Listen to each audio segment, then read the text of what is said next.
Good afternoon, and welcome. My name is Tia Deyama, and today we're at the Deputy Premier's office, and we're taking some questions with him. Good afternoon again, Deputy Premier Madu. Thank you so much for making the time. Thank you, Tia. Good to have you here in my office. Absolutely. You need no introduction to our audience, so let's just quickly get right to it. Since the last time we met you, and now a lot has happened, how are you feeling generally? I'm feeling well. I'm excited about the work that I've got the opportunity to continue to do on behalf of Albertans. So what do you envision for yourself this year? It's a brand new year. There's a new premier in town. What are your goals for 2023? My goal for 2023 is very simple, T. We have the responsibility to govern well on behalf of Albertans. We have challenges that we face with rising cost of living, inflation, citizens having a little bit of difficulty right now paying their bills. My focus and what I envision is to make sure that we roll out programs and policies that makes life affordable for Albertans, address the needs that have been identified for us by Albertans, and I hope you see that as a new government under Premier Smith, that is what we have been focused on doing.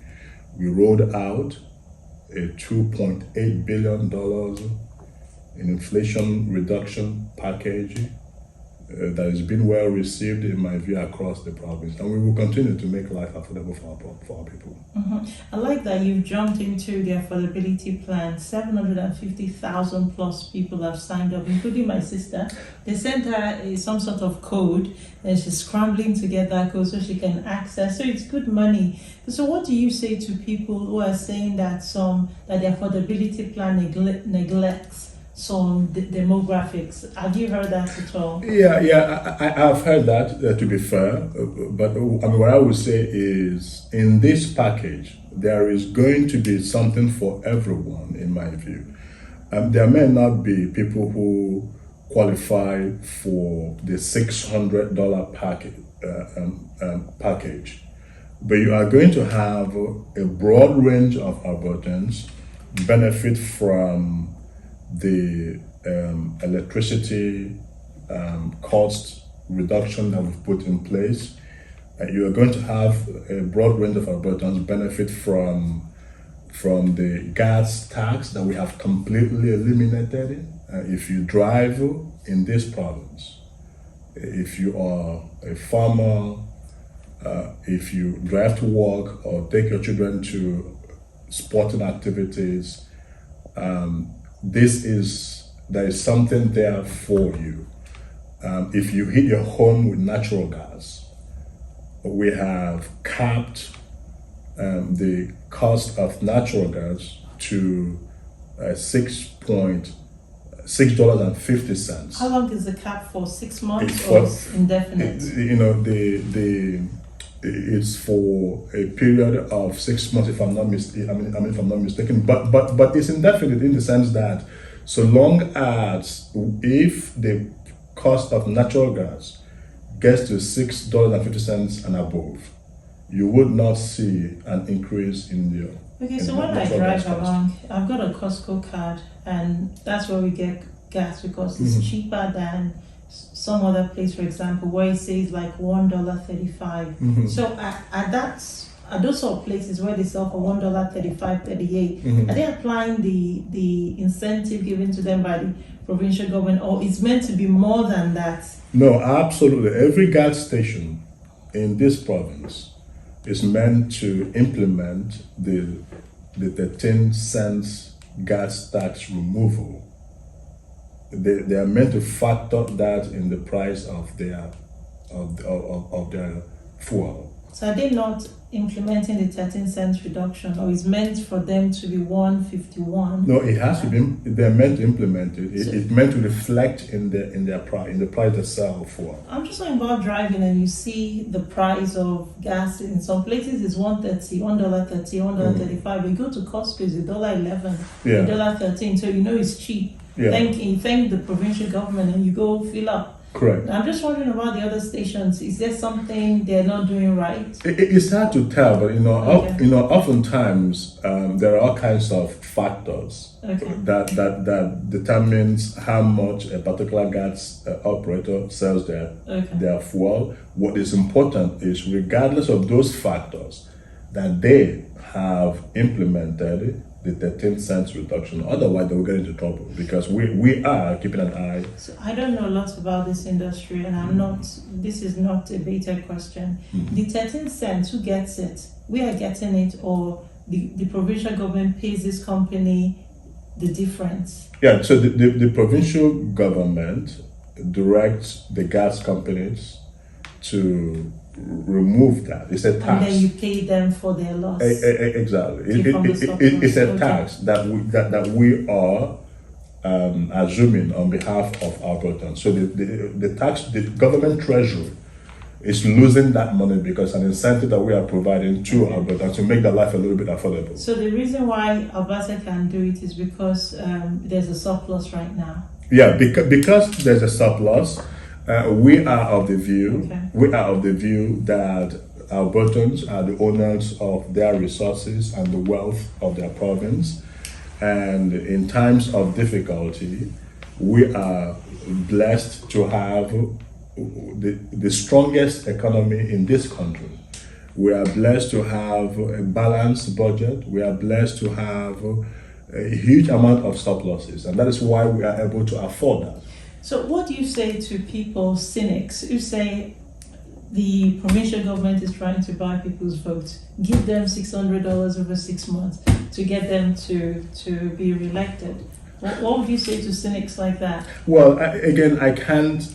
I don't want to give legitimacy to those type of cynicism. What is important is that we are confronting real challenges that Albertans are facing right now. We heard it from Albertans that the cost of living is becoming unbearable. We heard from Albertans that there is rising costs across the board. But there is. And that is why. You go to Costco and you spend over $400 and you're still not done. So you run out of money. So to those who say we are doing this because of elections, would they rather prefer not us do it? Fair enough. So that, people need help right now, and we have stepped forward with help. I tell you what, for a family like my sisters, the $300 extra a month means. In fact, I said I need more children. Well, in 2 days I can't manufacture a 6-month-old. Unfortunately, I wish I had more children. Well, I think we need more Albertans. I would clearly support that. Okay, I get it now. Deputy Premier, I want to ask about car insurance. It's astronomical. What is your government doing to bring down the costs? In fact, this morning we took action. This morning we have made a policy that there would not be any increase in insurance premiums for the next 1 year. Okay. So we have communicated that to the insurance companies, and I want to thank them for working with us on this. The second policy that we announced today is that those with insurance premiums would have the opportunity to have a payment plan. Okay. So on one hand, we have implemented a freeze for 1 year. There will not be a rise. Okay. And secondly, for those with outstanding balances on the insurance premiums, those insurers will work with them to have a payment plan. So those are the two things that we just implemented, announced this morning, today. But I think, T, it's important to remember how we got here. Ours is a free market economy. When the previous government formed government, they implemented a hard cap, and that led some insurers to withdraw their services. And what happens in a market economy is when you have less providers, that drives up the cost. Yeah, so whilst I hear those who argue for a hard cap, I would also remind them that there are consequences because government doesn't provide insurance policies. The insurance policies are provided by the private sector. So when government putting forward a policy that leads to a reduction in the insurance options or providers out there, that inevitably drives up costs. And that's what happened in the last 4 years of the previous government. So we are trying to strike the right balance. I fully agree. Government has a role to play in making sure that our burdens are not being gouged. Our burdens are not being charged unfair amount in premiums compared to other jurisdictions. But at the same time, we need to make sure that those insurance policies and options are going to be there for our burdens. So we are tackling both at the same time. That's brilliant, Deputy Premier. Well done. I didn't know this.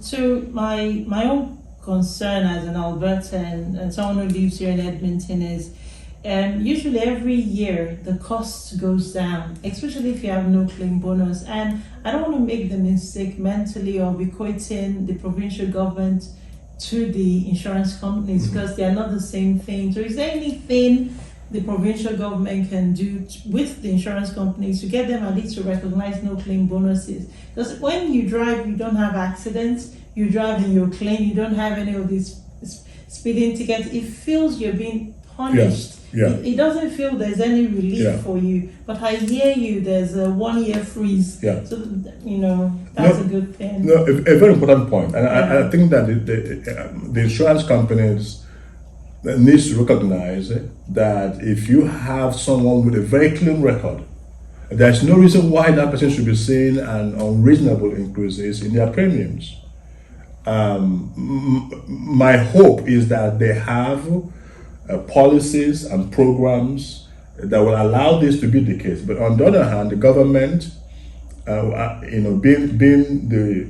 being that we are responsible for the legislation that set up insurance industries, I think the Minister of Finance and the President of the Treasury Board, Minister Tays, who has responsibility for this, has been looking into this for the last 3 years. And I am optimistic that we are making the right decisions on this particular issue. And I've always said if there is need for additional legislative changes or policy changes, if there is abuse by insurers, we would not hesitate, to take action. And I think that's what you've seen us do this morning. Yes, that's fantastic. I want to go back to the affordability plan. I've got a question here. We talked about the surplus. We talked about 2.8 billion coming as relief.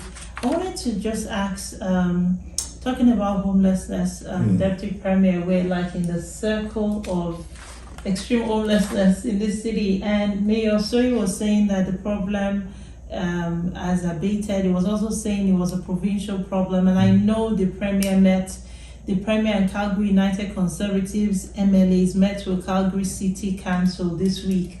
Is there a plan for the Deputy Premier, the Premier, and then the Conservatives, Edmonton, we are the only Conservatives MLA, to meet with Mayor Soyi to fix this homelessness problem? Because he says it's a bit better, but there's an encampment problem. There's, he said this is on news, I'll just listen like everybody, 2,500 people are homeless, and they can only accommodate half of it. So if it's a provincial problem, so what is your office, what is your government doing about homelessness in Edmonton? Well, I wouldn't say that it is entirely a provincial problem. We govern on behalf of our voters at the provincial level. But this is a problem that is more pronounced in Edmonton, and we have a city council, we have a mayor and a council that are responsible for Edmonton. Now, to the extent that homelessness is an issue in Edmonton, and I agree it is an issue, but I think it is symptomatic of a wide range of factors. Before this government took action, I think it was in October of 2022, we made a historic investment of $187 million to tackle this issue. In Edmonton? In Edmonton. And one that Mayor Sohi was part of that announcement. He praised that. The resources are there. You are not going to have all of the money in the world to solve all of our problems. You're saying the problem is endemic, it's never going to go away? Well, no, I think what I'm saying, what I'm saying is that all levels of government needs to have clarity on how we solve this problem. If we don't address the root causes of these problems, you can pour all of the money you have into this problem and it would not be completely resolved. The key, in my view, and what the government is trying to do is recognize that homelessness is a problem, begin to tackle that problem, and at the same time tackle the root cause of homelessness. And oftentimes it comes down to poverty, it comes down to addiction, drugs, and drugs. And so if your focus, which is where there is oftentimes there can be a philosophical difference between myself and some in council, is this. If you say all we need to do is to build additional homes to house those people, without tackling the root cause of the problem, the problem will go away, and you end up having a misplaced priority. Our approach is what we started in the previous government under Premier Jason Kenney, continued with Premier Smith, which is we are looking at a whole continuum of care. Okay. We are building addiction beds all across Edmonton. We eliminated the fee for people to be able to access mental health support, or we are building recovery homes across the province, not just in Edmonton, and we are reforming the whole system on providing support for those suffering with addiction. I believe that recovery is possible, and that is what both the former minister responsible for mental health and addiction, Mike Ellis, who is now the Minister of Public Safety, and what the current minister, Nick Milliken, is doing on this particular issue is the right approach. I think what is important too for your audience to know is that we have right now on the table $187 million that is there for the province and the city to begin to tackle this problem. But we need to have clarity on how best to solve this problem. We also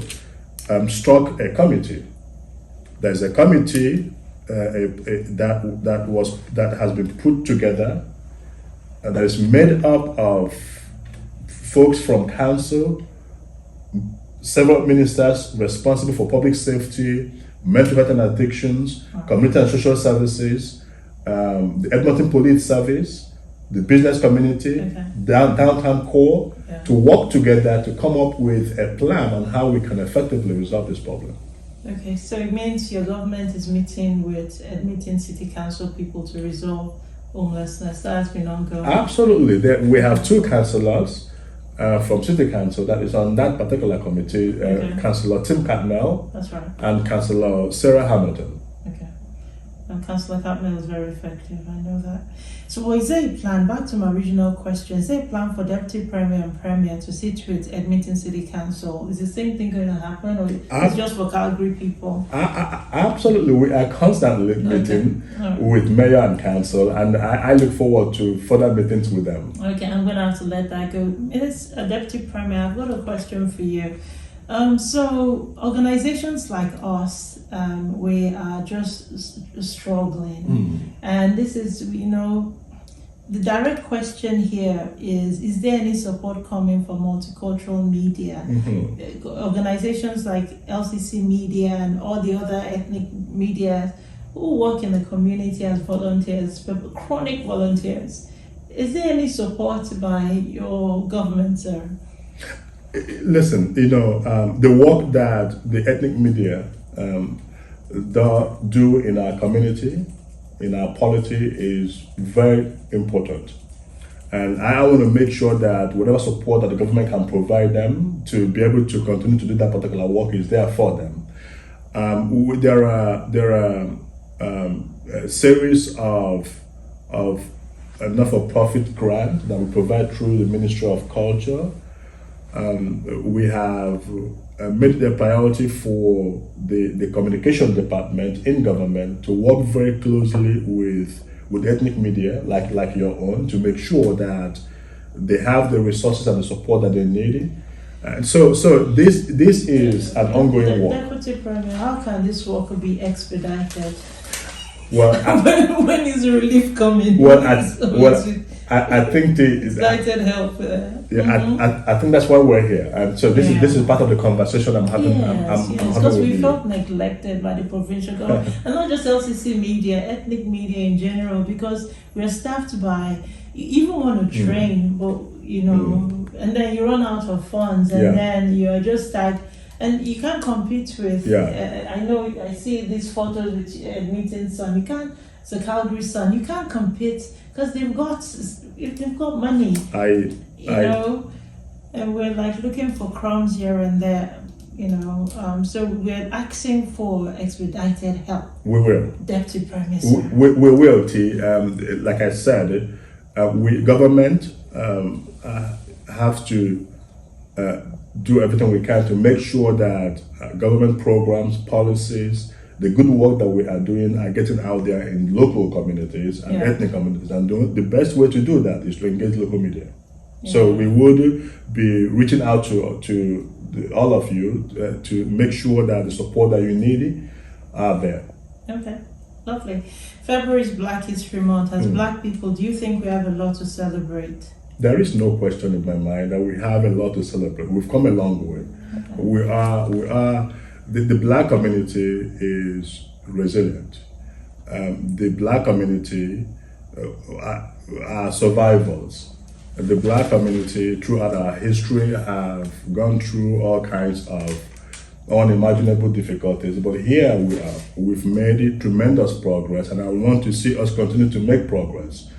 You can tell. That's why I sit here, talking with you this afternoon in this magnificent office and the legislature as Alvara's first Black Deputy Premier, if I'm not mistaken, the first Black Deputy Premier in Canadian history. My hope is that the Black community bands together to make sure that we continue to make progress. So there is so much to celebrate. We need to celebrate the contributions of the first Black Canadians that came to this country, beginning from the 17th century. I always talk about John Ware. We need to celebrate all of the new Canadians from the Caribbean or the United States or the mainland Africa who abandoned everything that they have ever known in search of opportunity to build a new life, to have the opportunity to be successful and achieve their full potential. All of those things we need to celebrate. We need to celebrate the contributions of the Black community to our economy, to our culture, to our faith communities. Black Canadians, Black Albertans have helped build this magnificent province, and all of that deserves our celebration. And that is why Black History Month in this February, we will be rolling out all kinds of events and programs to celebrate the wonderful contributions of the Black community. Thank you, sir. So what would you say to those who say there's no need to celebrate, that there's World Heritage Day instead? Because that's what an email I got back today, that they do not celebrate Black History Month, but they would celebrate World Heritage Day. Should we make it a law for everybody to celebrate Black History Month? Well, we have all kinds of celebrations. We celebrate Christmas, we celebrate Easter, we have cultural celebrations from other Eastern European countries, from the Filipino community, from the South Asian community, the Indians, the Pakistanis. We celebrate Diwali, we celebrate all kinds of festivities, and so it is befitting for us to celebrate the contributions of the Black people in this province and in this country, but also it provides an opportunity to highlight some of the difficulties that we continue to face, and a forum for us to put heads together to have the dialogue on how we can continue to knock down some of the obstacles and barriers and difficulties that we face, so that all of us, regardless of whether you come from the Black community or the Caucasian community or the Southeast Asian community, Spanish, Latino, Black, you name it, that we, all of us, have an opportunity to achieve our full potential. Deputy Premier, you don't have to answer this question, but I must ask you, because you work in the midst of a very diverse cabinet. What is it like being the first Black Deputy Premier, the first Black Minister of Justice and Solicitor, the first Black anything really? Does that put pressure on your shoulders, or what is it like? I mean, there is no question that it comes with an enormous sense of responsibility and accountability, but one that I am proud to represent our Britons. Yes, I am from the Black community. I am proud to represent them in their government. I am proud to work on behalf of all our Britons for the good of our communities, for the good of our province. I've always said that this is the land of opportunity. This is the place where it doesn't matter where you come from, it doesn't matter the color of your skin. In the midst of all of the difficulties that we still face, for which we are working so hard to knock down those barriers, that in this province you have the shot at achieving your full potential. So grateful for the privilege to have been the first Black Deputy Premier and Attorney General in Canadian history, but it is one that I look to with a sense of responsibility, a sense of hope, that there is much more that the Black community can accomplish, and I'm grateful to have the opportunity to help to begin to do that work on behalf of all of us. Okay, we're going to talk about your legacies soon. I've got one question here about immigration, sir, and I know you've done a lot concerning immigration, but let's take a look at people who are here who have outstanding immigration problems. I don't know if that is within the ambit of what you look at. Take, for example, the English language requirement that expires every 2 years. Those exams are not cheap, $280. Even though you passed it one time, the law requires you to get it done again. Yeah. And you're English speaking. Yeah. I thought so. Yeah, see, that is a problem that I personally, in my capacity as the former Minister of Labour and Immigration, flagged for my federal counterpart, Minister Sean Fraser, at the council of the Forum of Ministers responsible for immigration meeting in July of 2022 in Fort St. John, New Brunswick. And it is one that he has acknowledged that is a problem. There is no reason why folks from English-speaking countries who English language is the official language, the language of instruction, should be made to go through to write that test in the first place. Second,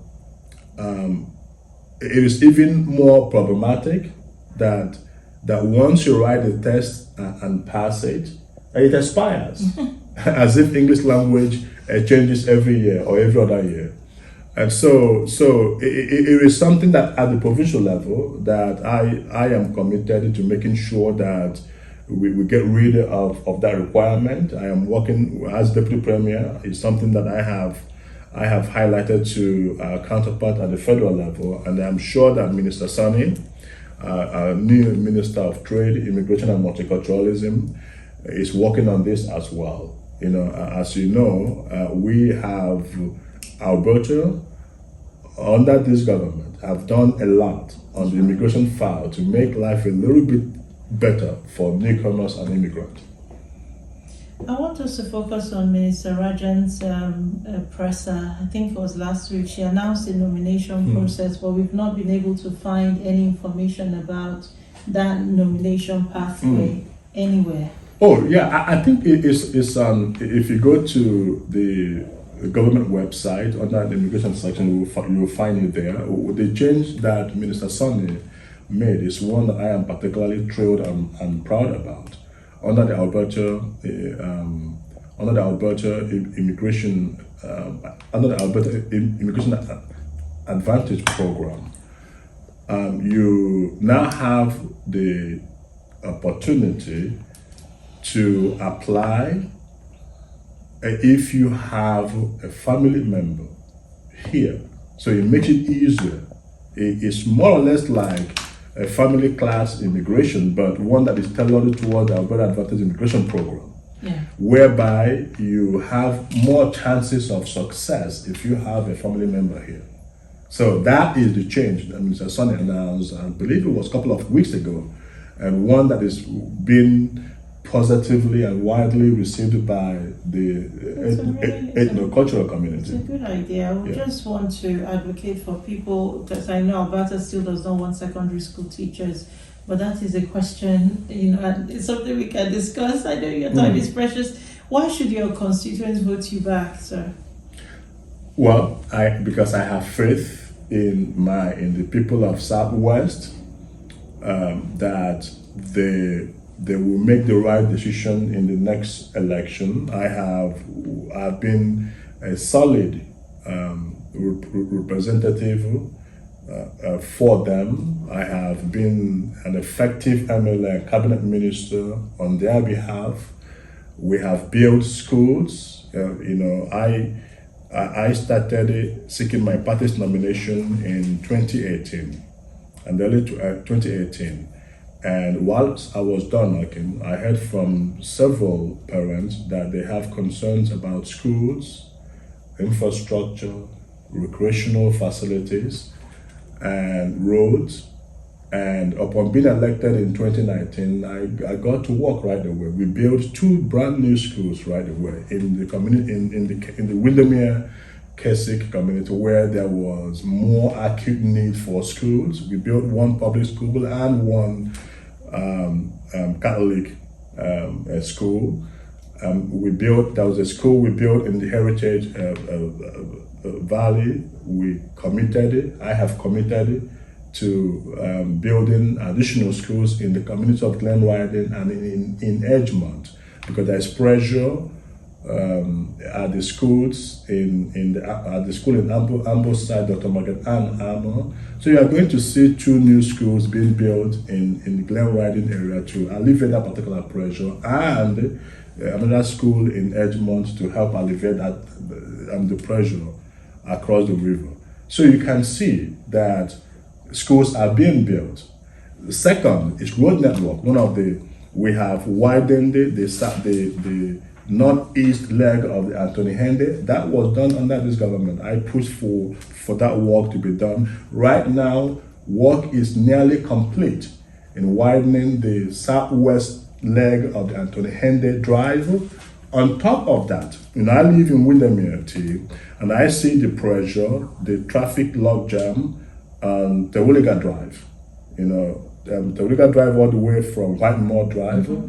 And even though it is a municipal government road, I had to work with my colleagues to find $129 million to widen the entire Tewulega Drive all the way to Windermere Boulevard. Even though that is not a provincial government responsibility, but because I want to make sure that the people of Southwest don't have to deal with the constant traffic jam.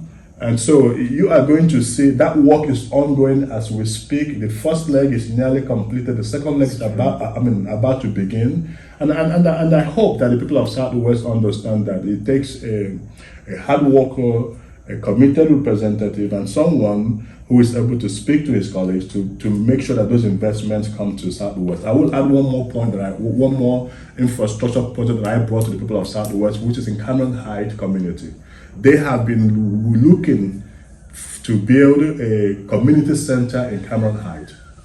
Guess what? I was able to make that happen. I secured a record $700,000 in grant to help them to begin the building of the community center right in Cameron Heights. I have also made a commitment that we would also need to build a community center in Windermere because there is none in the entire greater Windermere. It's just bigger. Yeah. So that work is underway as we speak. That's awesome. Is this enough to sway the vote in your direction, do you think? Well, I think the people of Southwest are informed voters. These are very sophisticated voters. They want, in my mind, they want a competent, effective representative. They want amenities to be built in their communities, and they are seeing that. But they also think about the future of their province. The people of Southwest are major stakeholders in this enterprise called Alberta. They care deeply about the need for us to continue to have the strongest economy in this country. They are business owners, they are moms and dads, they are entrepreneurs, they are teachers, they are lawyers, they are professionals. So they want to make sure that we continue to have the strongest economy in our province. When you go door knocking, I know you've been door knocking, what are they telling you now? Affordability. By the way, I have had the greatest honor of being well received at the doors in my community. But like every other community in our province, affordability is an issue right now. Inflationary cost is an issue, and so they want their government, to tackle the problems of inflation, high cost of living, and to make sure that we have strong economies. They want us to build more schools for those communities that need more schools. And all of that work is being done. Sir, we've come to the near end. What books are you reading now? And I'm not talking about the House of Common Procedure. What books do you get time to read recreationally at all? Well, when I can, I do. If I have the time, I do have the time to read a few pages here and there. What do you like to read? Well, a variety of books. I love history. I love fictional books that distract my mind from some of the serious. Do you get time for Netflix? Oh my goodness, that's a luxury. That's a luxury for me at this point in time. How do you relax? What do you do at the end of the day to relax? My family is important to me. Okay. My children are important to me. In this business, it can be a little bit difficult to get to spend some time with them. But whenever I can, it's a delight to have that quality time with your family. Will the Deputy Premier commit to another media chat after the elections at some point down the road? 100%, yes. Okay, thank you very much, Deputy Premier. I'm so grateful. Thank you very much for your time. It's a pleasure too. Thank you for being here. Appreciate that. Sir. Thank you.